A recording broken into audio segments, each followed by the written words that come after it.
राज्यात विधानसभेची निवडणूक दिवाळीपूर्वी म्हणजेच ऑक्टोबरमध्ये होण्याची शक्यता आहे। महाराष्ट्रात विधानसभेची मुदत 26 नोव्हेंबर रोजी संपणार असून हरियाणाची मुदत 3 नोव्हेंबरपर्यंत आहे। त्यामुळे दोन्ही राज्यांमध्ये एकाच वेळी निवडणुका होण्याची शक्यता वर्तवली जाते। रायगडच्या माणगावात अनंत गीते यांच्या विजयाचे बॅनर्स झळकलेत।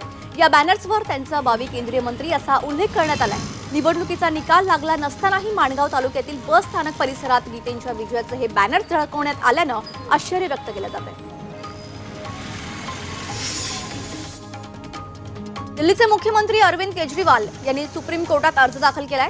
अंतरिम जामिनाची मुदत 7 दिवसांनी वाढवून मिळावी अशी विनंती केजरीवालांनी केली आहे। केजरीवाल सध्या लोकसभा निवडणुकीच्या प्रचारासाठी जामिनावर बाहेर आहेत। त्यांना 2 जूनपर्यंत कोर्टाने अंतरिम जामीन दिलाय।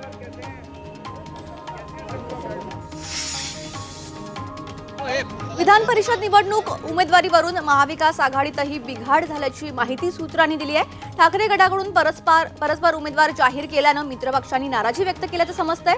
कोणतीही संयुक्त बैठक झाली नसताना उमेदवारी जाहीर करण्याची घाई का अशी नाराजी मित्रपक्षांकडून व्यक्त केली जात असल्याची माहिती आहे। दुसरीकडे विधान परिषद निवडणुकीच्या उमेदवारीवरून महायुतीतही पेच निर्माण झालाय।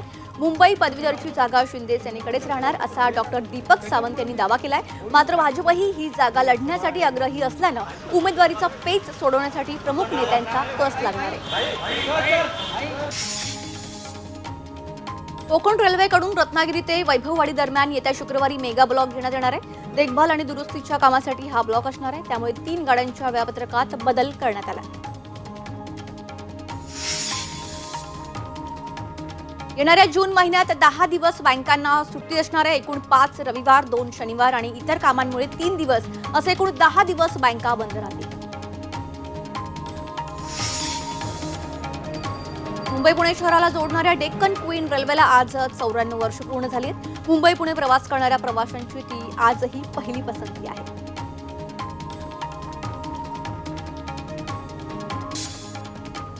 मुंबईसह संपूर्ण उपनगरामध्ये ढगाळ वातावरण आहे।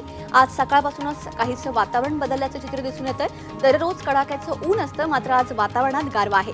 हवामान खात्यानं हलक्या पावसाच्या सरी कोसळणार असल्याची शक्यता देखील वर्तवली आहे। मुंबईसह कोकणातही पावसाच्या सरी बरसण्याचा अंदाज व्यक्त करण्यात आलाय। जळगाव जिल्ह्यातील जामनेर, मुक्ताईनगर, रावेर आणि बोदवड यासह इतर भागांमध्ये झालेल्या वादळी पावसामुळे शेतकऱ्यांचं प्रचंड नुकसान झालंय। केळीच्या बागा भुईसपाट झाल्यात। वादळामुळे विजेचे खांब कोसळले, तसंच घरांचे पत्रेही उडाले। सोलापूरमध्ये आलेल्या वादळी वाऱ्यात पेट्रोल पंपाचे छत कोसळले। मोह तालुक्यातील देवडी फाट्याजवळील पेट्रोल पंपाचे छत कोसळलं। यामध्ये काही वाहन चालक थोडक्यात बचावले, त्यामुळे घाटकोपरची पुनरावृत्ती टळली आहे। वादळी वाऱ्यामुळे पेट्रोल पंपासह अनेक घरांचं देखील नुकसान झालंय। पंढरपूरला अवकाळी पावसाचा तडाखा बसलाय। पंढरपूरच्या अनवली भागात वादळी वाऱ्यासह पाऊस झालाय। वादळी वाऱ्यामुळे विजेचे खांब वाकले, तर वादळामुळे अनेक ठिकाणी झाडांची पडझड झाली आहे। सांगलीमध्ये दुष्काळी जत तालुक्याच्या पूर्व भागाला पावसाचा जोरदार तडाखा बसलाय। उमरी, संख आणि बालगावसह आजूबाजूच्या अनेक गावांमध्ये गारपीट झाली आहे। वादळी वाऱ्यामुळे अनेक घरांवरील पत्रे उडून गेलेत। पावसामुळे झालेल्या नुकसानीचे पंचनामे करून मदत द्यावी अशी मागणी नागरिक करतात। सावंतवाडीत अंगावर विद्युत लाईन पडून 60 वर्षीय महिलेचा मृत्यू झाला। विद्या वामन बिले असं या महिलेचं नाव आहे। दरम्यान या घटनेमुळे ग्रामस्थ महावितरण विरोधात आक्रमक झाले असून त्यांनी नुकसान भरपाईची मागणी केली।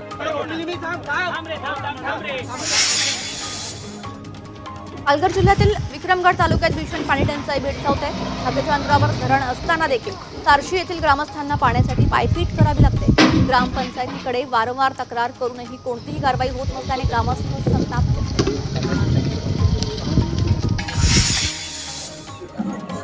वाशिम जिल्ह्यातील 55 गावात भीषण पाणी टंचाई निर्माण झाली आहे। जिल्ह्यातील जलप्रकल्पांमध्ये केवळ 16% पाणीसाठा शिल्लक आहे। यामुळे शहराला 10 दिवसांआड पाणी पुरवठा केला जातोय, तर ग्रामीण भागातील नागरिकांची तहान भागवण्यासाठी 53 ठिकाणी विहीर अधिग्रहण करण्यात आले।